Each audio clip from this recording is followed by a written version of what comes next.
When We Disagree is a show about arguments, how we have them, why we have them, and their impact on our relationships and ourselves. What does it mean to be reasonable? What does it mean to approach a problem rationally or to make a rational argument?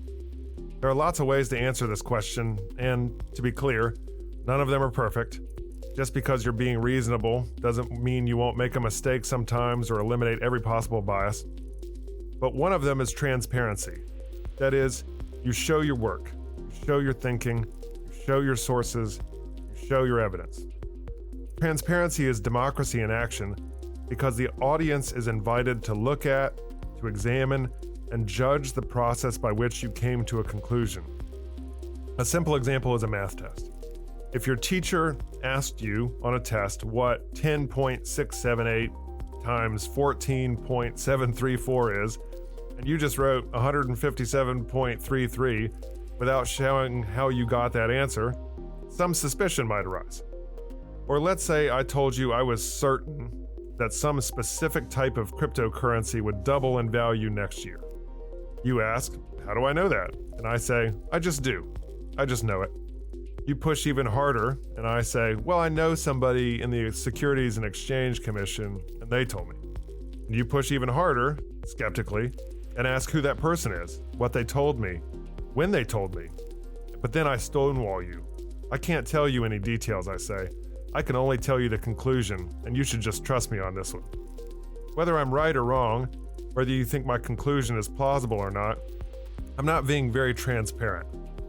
It's as if I had a revelation about the universe while I was by myself in a cave, and nobody was around to see my mystical experience, and they just kind of have to take my word for it. A lack of transparency isn't always about outright deception, about inventing a false reality. It's also about strategic concealment, and it's designed to confuse, surprise, or delay. Someone who wants to delay defining a romantic relationship, for instance, or a business, and this should come as absolutely no shock to Americans with experience in healthcare, a business that has no public price list. I'm Michael Lee, Professor of Communication and Director of the Civility Initiative at the College of Charleston. Our guest today on When We Disagree is Techa Smalls-Brown. She is an educator and the director of the Sisters of Septima, which is a teacher leadership development program for women of color. Techa, tell us an argument story. Okay, let me think. I've been thinking about this a little bit, and this argument story, I wouldn't say it's an argument. It was just a disagreement, but it was something that kind of just fell off and it was never resolved. So this happened around 2022. So basically, or maybe 2021. It was like the pandemic is a blur still, but it was during that time or shortly after. I am in a Ph.D. program right now, and it's a low residency program. So I had to travel to my residency.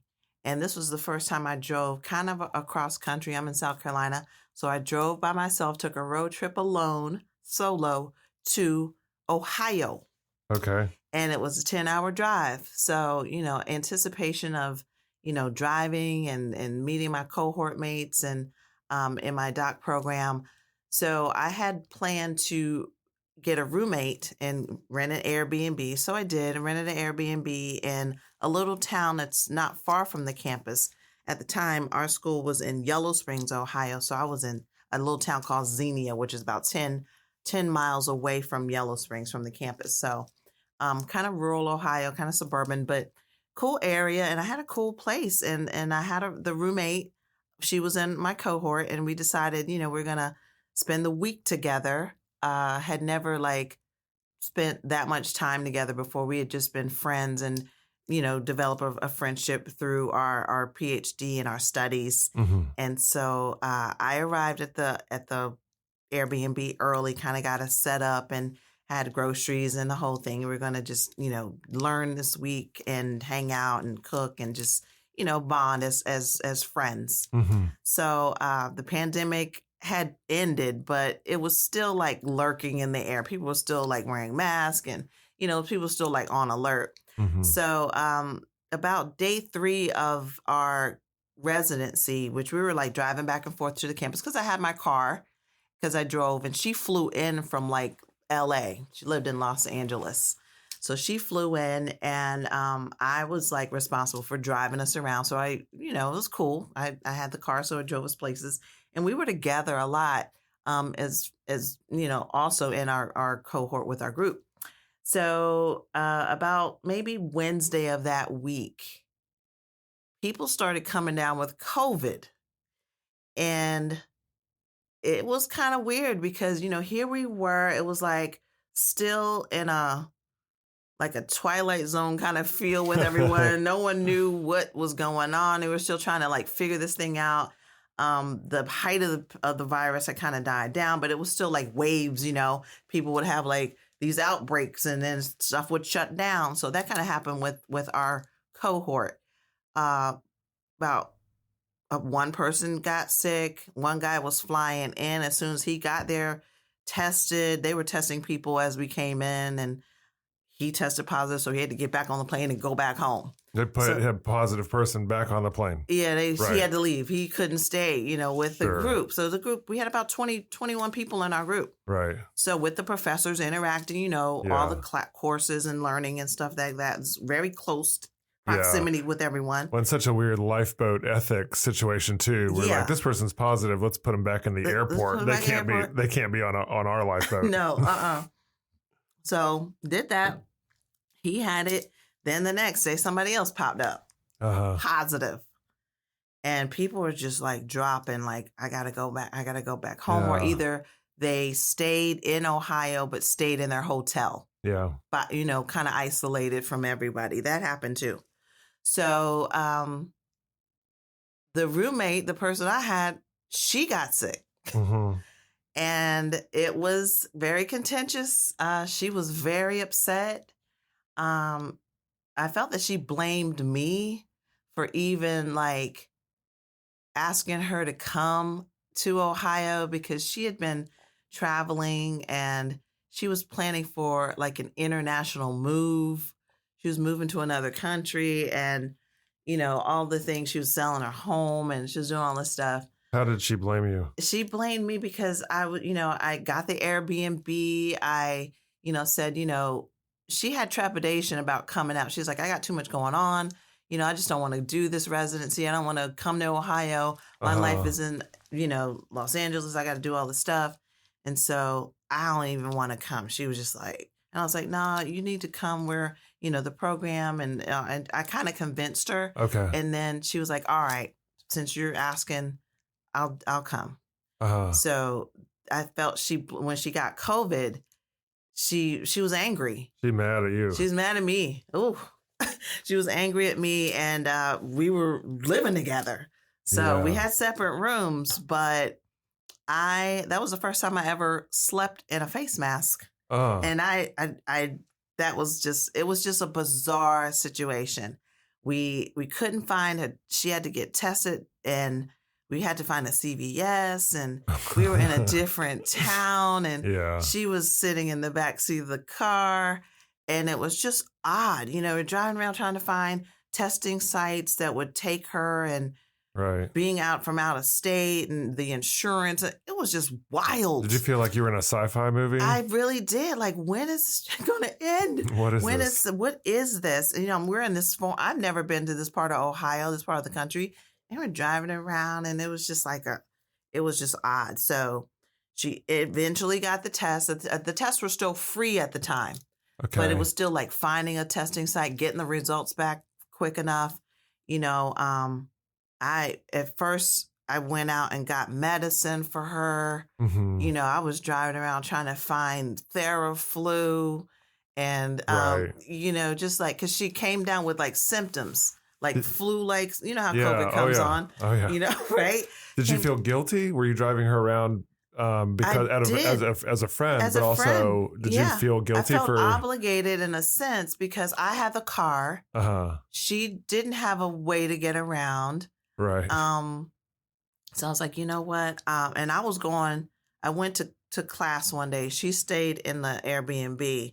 Isolated. She's like, I don't feel well. I'm just going to stay in here. I was like, so I went to class and people were asking like, where's so-and-so? Where is she? And I was like, not feeling well, just kind of left it at that. It was just very bizarre and odd.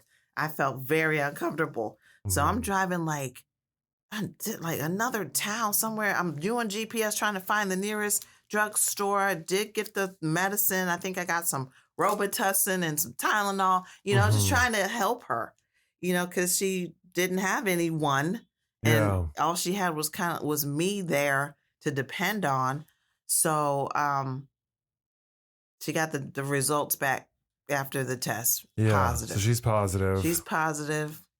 She's stuck in Ohio. She's stuck in Ohio in this Airbnb, in this Ph.D. program. Don't want to be there. She's selling her house in LA. She's moving abroad. She's mad at you. She's pissed. I mean, it was just a bad situation. So I called my husband, Mike. I'm like, babe, she has COVID. His first words, get in the car, come home. I'm like, I can't do that. I can't. Leave her. Leave her there. She's an adult. You just come. You like, and he was nervous. Yeah, people were like dying. Right. Yeah. And he's scared for you. I was scared. Lifeboat ethics. You got to get off. Right. Like, we're done. Just go. Leave her. She'll be fine. Yeah. She taking care of herself all these years. People are dying, but she'll be fine. Leave. You gotta go. And we were arguing back and forth on the phone. That caused tension in our marriage. Because I was like, no, I'm staying this week. It's over Saturday. I'll get in the car. I'll come home. And she had planned to drive home with me. To fly from, she had to go to Georgia. Okay. So we're close to Georgia. Yeah. And so she was like, I'll just ride with you back. So you're her ride. Back to fly out of South Carolina to Georgia. To go to Atlanta because it would be cheaper, Wow. To fly. So I was like, cool. That was like the initial plan. Yep. Before the madness broke apart everything and blew up. So I was like, well, I can't drive you in the car for 10 hours with me because you're sick and I would get it. And I was like, you can't ride in the car. She can't be in the car with you those hours. Right. You would get sick. And so he was like mad. He was like, why don't you just come home? And every time we talked, he was like, get out of there and come home. Okay. So I told her what was going on. And she was like, I know he's upset. And I think they even talked on the phone. Oh, really? Yeah. Because he was like, let me talk to her. So they did talk. And she was like, well, I don't want to cause any tension in your marriage because, oh my God, it was just like, I just want this week to end. Yeah. And thank goodness I didn't contract. I didn't get sick. I didn't even get any symptoms. I think I'd been vaccinated, but, taking care of myself and just like staying away. Yeah. Like even like the weird thing, like cooking meals, I would cook something and like text say, hey, your food's outside the door. Right. And then she would open the bedroom door and get the tray and go back in. She had cut like a hole in the door so she could just reach her hand out and take the tray in. Yeah, and put the dishes out and then I would wash the dishes. It was wild. I remember doing stuff like that in the house. It was wild. But this was a person that wasn't like family, but we were close enough. But then, when that happened, everything just like fell apart. She stopped talking to me. Okay. I drove home by myself and was thankful, like, God, I'm out of here. I mean, I think, I don't know if I even slept. The night I packed up the car, like soon as class ended for the week, I started packing. Yeah. And got the car packed and I was like heading out at 5 a.m. Yeah. I was going to get out of Dodge and drive back to Charleston and come home, and talk to my husband the whole way, like, thank God you're leaving there. So she was able to get an Uber or order an Uber, take her to the airport, fly her to wherever. I was just like, I'm out, Yeah. I wish you well. And we just the friendship ended there. Just period, done. Done. Was that because, was that her, you, I sort think of mutual? that was her, and her energy was so bad from that. I mean, she I felt she blamed me. She was angry. She was upset. It was a host of emotions. I think that she was trying to process and make sense of with all this. And then the stress of the move and the house Yeah. and, all that kind of just came on her. And then the program and the studies. She's since dropped out of the program. Is that right? But how do you handle that as you remember it? Because as I'm listening to the story, I'll admit that I'm struggling to connect with her point of view a little bit. I really didn't give that any space because I just felt betrayed. Because here I am out here trying to help you, being as kind as I can be.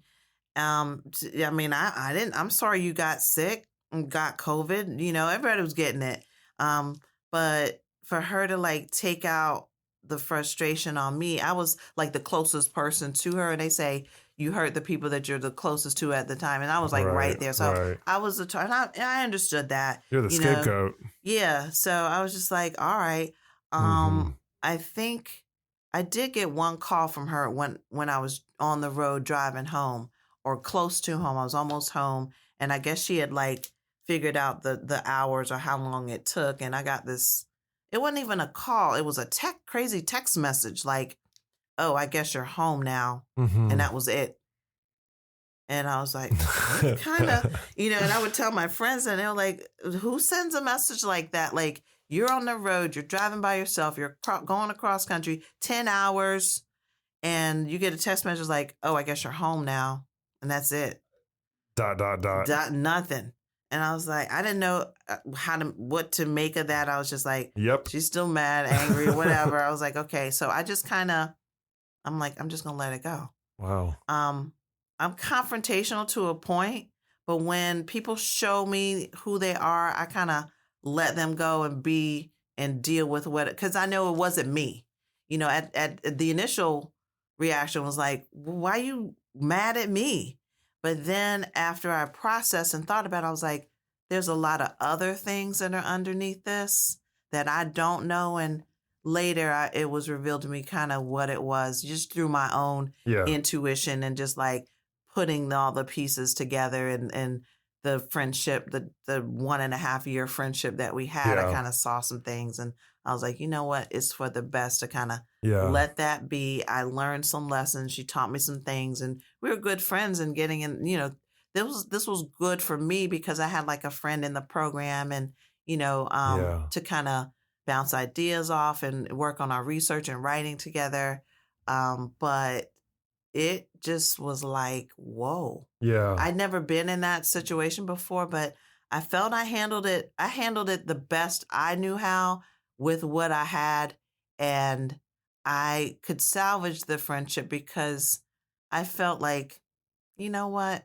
If a person's going to be like this toward me, I don't need a friend like this. This is not a friend. This is a transactional kind of relationship I felt after a while.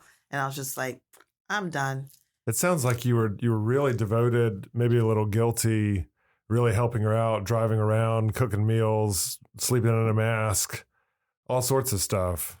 And then reached a threshold where that devotion and service that you were providing was tested and then perhaps abused. And then you kind of cut ties. And so in a general sense, not just about this relationship, not necessarily about just this relationship, how do you decide when a relationship is worth it? That's a good question. I think I go off of not what the person has given me, but just how I've grown through it, through the relationship, or how it's built me up, or transformed my life in whatever way. I look at that, but then after a while, if I got what I needed to get, in a sense, the lessons are learned, I've grown. That was a period. I look at people they come into your life either to add, subtract, multiply, or divide. It's like math. That's how I kind of look at life. So she added for a little bit, then, things were multiplied, and then the division, and then it was I looked at all those mathematical terms. I'm not a math person, but either add, subtract, multiply, divide. And I went through those stages okay, I've learned everything and it's not worth it. There's kind of like a ledger here where you're keeping track, accounting for the additions, the subtractions, the multiplications, and the divisions, and then letting some time go by and say, kind of, is this worth it, almost in a mathematical sense? But as a broader rule, it also sounds like you're saying eventually you can ask yourself a question after some time in the relationship has passed and there's been some water under the bridge and say, do I like me around you? And my answer was no. Was no. Yeah. Not really do I like me around you, but do I like you? You know? And I said no. Dude, that's not me. I mean, not that I'm without any faults or anything, but no, I really didn't turn that lens on myself. Yeah. I was just like looking out. I was like, are you a person that I want to be affiliated with? And do you look at life not the same way? Because, friends, we don't look at life the same way, but, just like kindness, courtesy, decency, compassion, I practice those things. And if you are not showing that, I can't. We're done. Yeah. When are you and your husband going to go back to Xenia and Yellow Springs? Never. Not gonna go get that Airbnb again? No, the Airbnb was great. It was like an art gallery. It had a gallery wall with paintings. And it was beautiful. Yeah. But nah. I mean, our program, I'm almost finished with the program. I'll be defending next year. And so Yellow Springs was good to me, the school, and I picked a great college to go to, but learned a lot of lessons, but I don't foresee going back to Ohio no time soon. Techa Smalls-Brown, thank you so much for being on When We Disagree. Thank you. When We Disagree is recorded at the College of Charleston with creator and host Michael Lee. Recording and sound engineering by Jesse Kunz and Lance Laidlaw. Reach out to us at whenwedisagree@gmail.com.